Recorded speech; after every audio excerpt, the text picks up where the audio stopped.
caught my back in the mirror, and I had these giant claw marks down my back, exactly where my back had been touching the chair. I didn't really know what to do at that point. I was just like, okay, I got attacked by a ghost. Like, how often does that happen to somebody?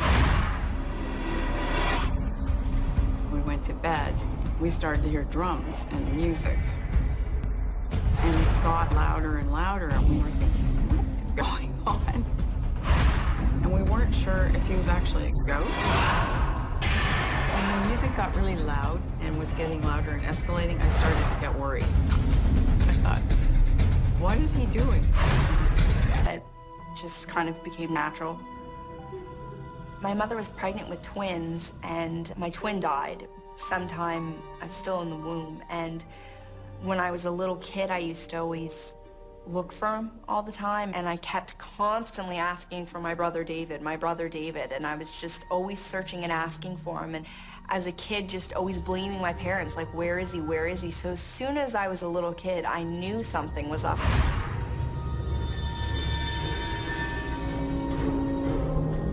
As I got older, I kind of perceived that maybe that's what some of the things were going on in the house, that maybe it was just kind of him wanting to let me know that he was there.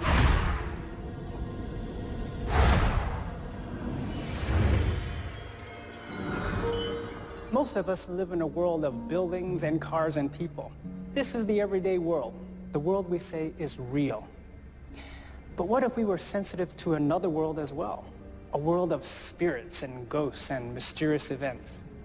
Hi, I'm Lawrence Chow. Today in Ghostly Encounters, we meet Lee and Christine, two women who each have one foot in the spirit world. Lee Sanford had a twin brother who died in the womb. She knew she missed him. She felt they still had a relationship despite his death. What she didn't know is that this bond with her brother would lead her into a lifelong connection with the paranormal.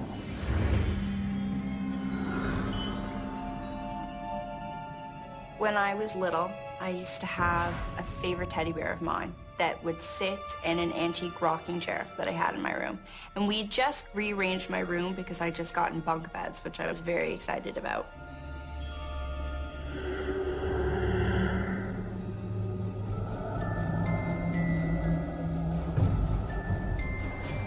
I woke up to the sound of music playing, and I was pretty startled, and I realized it was coming from my clock radio. The clock radio wasn't plugged in because we had rearranged my room to put the bunk beds up. I looked and I saw my rocking chair, which was slowly swaying back and forth. And that's when I noticed that sitting at the edge of my bed was my very favorite teddy bear. And this is a Flopsy teddy bear that was sitting straight up, which it can't really do.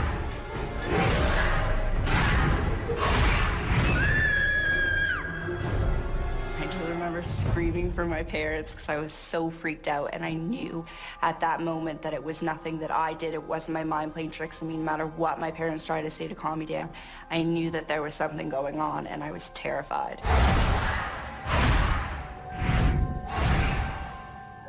There was one time when I think I was in grade 9, and I had finally moved into my basement apartment. My grandfather had moved out and moved into a retirement home, and weird things happened from day one.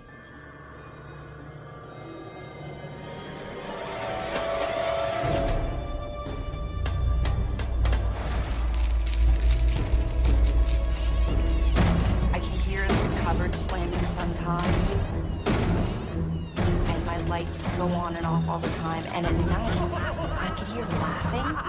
It was kind of like a menacing laughing, and you could hear something banging on the pipe. I never got a good night's sleep. I always was terrified. I would scream at it to stop just so that I could fall asleep because I had to wake up and go to school the next day. Even my friends said that they experienced stuff. They felt things coming in and watching them when they slept over.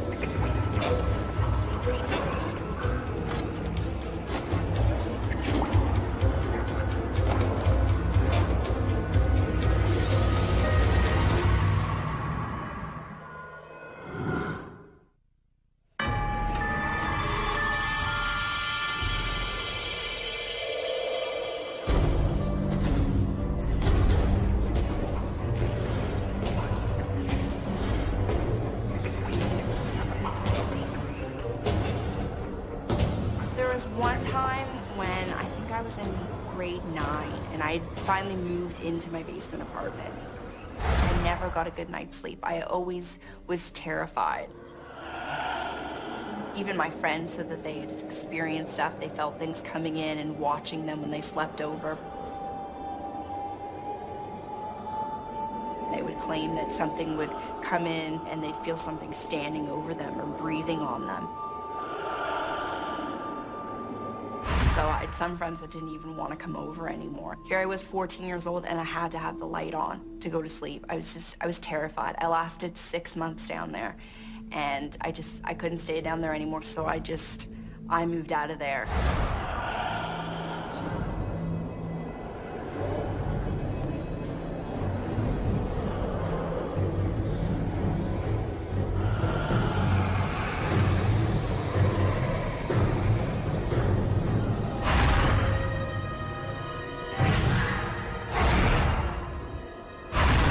Mother's best friend's father died, so they were moving her mother into a retirement home, and they had a lot of lovely antiques that my mother wanted, and we took a big moving truck down and we were gonna in a few antique chairs. They were very old antiques. They were probably around 100 years old, and my mother had always loved them. So we got those, and I hadn't really sat in them yet or really paid any attention to them until finally I was watching my mother put glasses in the new cabinet, and I sat down on the chair and I was sitting in sort of an awkward position facing my mother, where really only my side was touching the chair. And I began to make fun of them because not only did they not match, the carvings on them were slightly different. One had sort of what looked like flowers carved in the top, and the other one had a face that was carved right into the top that looks like it's almost got an ornate crown on top of it, and the face kind of protrudes out. They have this really ugly old yellow fabric on them. And I was sitting in the chair just making fun of them, going on about how they ASAP needed to be recovered. They were just creepy and old, and I didn't really know why we had to have them in our dining room.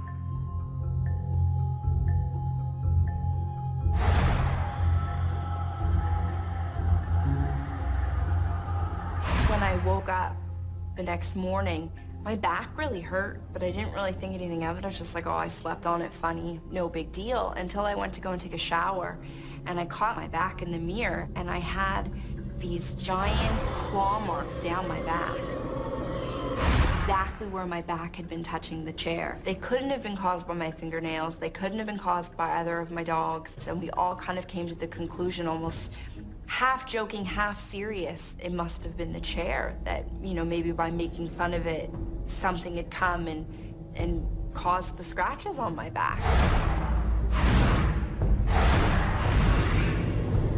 We'd even researched and figured out that they were ghost marks, because ghost marks look a very specific way compared to how a normal scratch would.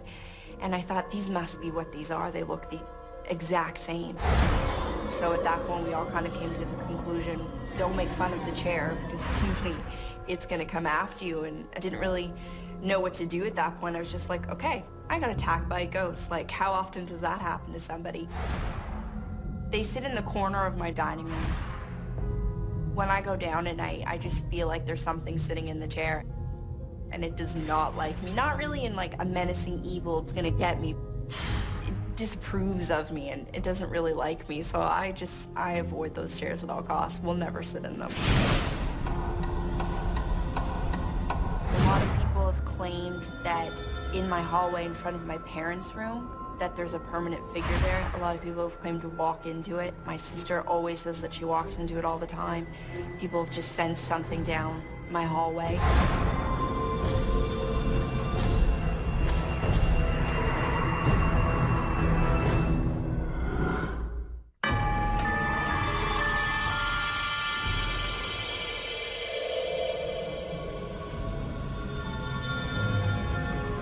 A lot of people have claimed that in my hallway in front of my parents' room that there's a permanent figure there. A lot of people have claimed to walk into it. My sister always says that she walks into it all the time. People have just sensed something down my hallway, which we think might be my brother. as a kid. I've definitely had instances where, say, I've been really upset and been crying in my room.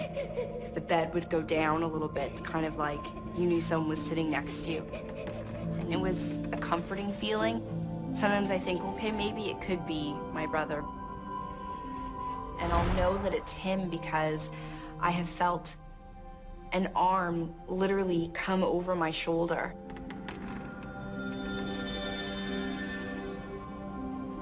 So I can feel that someone is sitting beside me and has their arm around me. It was just very comforting, and someone almost trying to protect you and make you feel good. Kind of like a guardian angel. When I know that he's around or things happen because of him, it's more of a comforting feeling, and I'm not usually scared by it. I think that having my brother around, it definitely makes me have a foot in the spirit world. It definitely opens me up quite a bit because I've always been able to sense things more than others, and I just know when I'm not alone, and I know when I'm being watched, and it's just something that I've always just kind of had to deal with. Our experts say history is full of tales of psychic bonds between twins. Bonds that can sometimes gain power even after one of the twins dies. Lee believes her relationship with her dead twin gave her special access to the spirit world.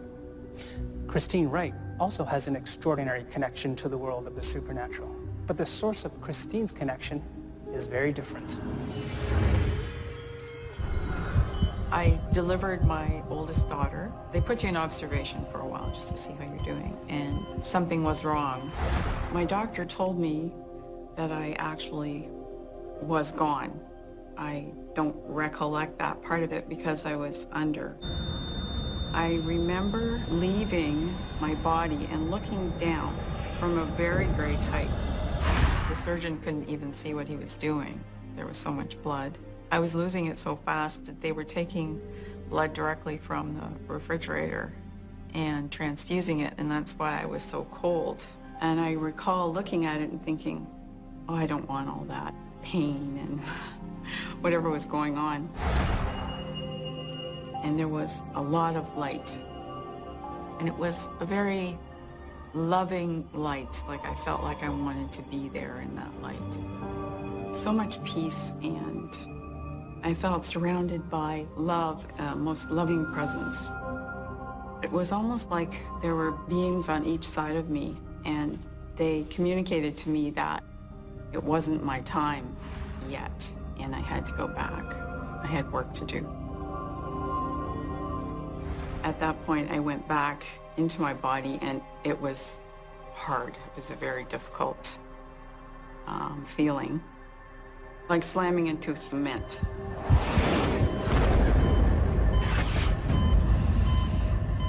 I spoke. I said, why is my body shaking like that? Because I was shuddering. All of a sudden, there was all kinds of activity because they actually thought I was gone, and I spoke. And then I passed out again. One of the Aboriginal tribes, and I think it was the Cherokee, had a name for people who were supposed to have crossed over but didn't. And it translates roughly into English as half ghost. And they believe that someone who has not crossed over and stayed here has one foot in the physical world and the other foot in the spirit world. And this gave them special abilities.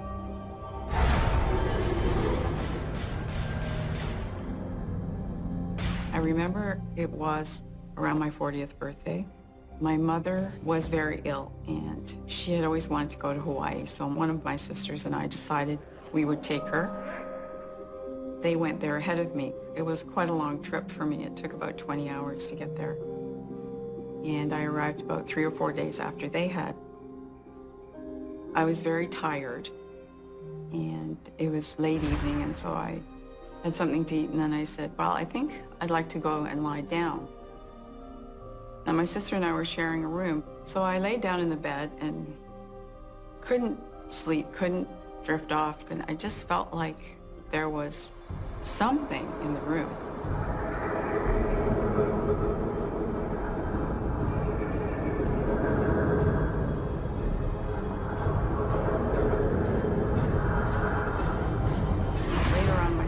came down and got into bed, and then about an hour passed by, and she said, "Are you awake?" I said, "Yes, I'm awake." I said, "What is that?" She said, "You mean the man who's standing at the end of the beds?"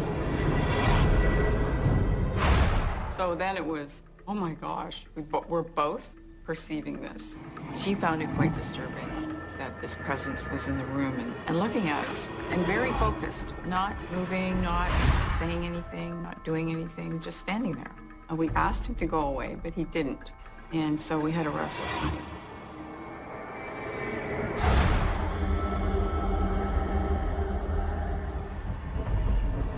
Second night, there was a lot more activity.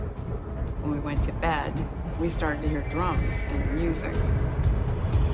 And it got louder and louder, and we were thinking, what is going on?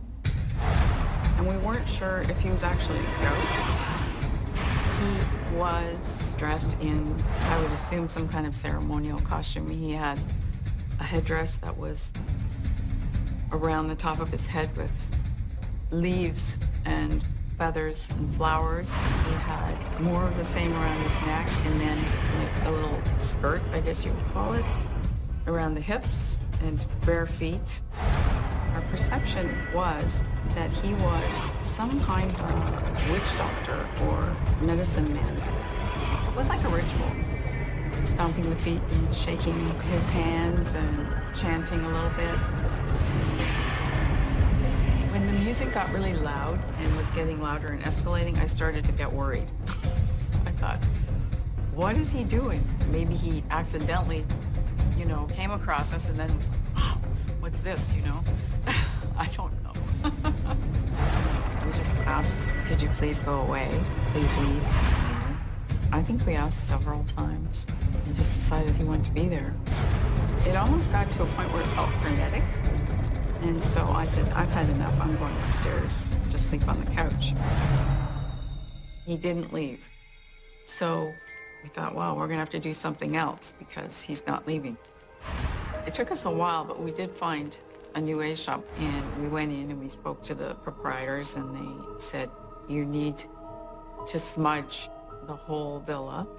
And they told us to use a bundle of sage or sweetgrass and use the smoke and try and remove the presence with it. And they told us to go in all the corners, make sure we got smoke in every single corner of the whole place, which we did. The next night he was not there. After that, he was gone. And we didn't hear anything else for the whole, I think we were there for another 10 days. It was quiet after that. Sanctification is a universal practice. Some Catholics bless their homes with holy water. Buddhists may use incense and offerings to purify land before building on it. The Native American smudge ritual Christine carries out is a form of sanctification as well. The smoke from the sage purifies the villa and drives out the spirits.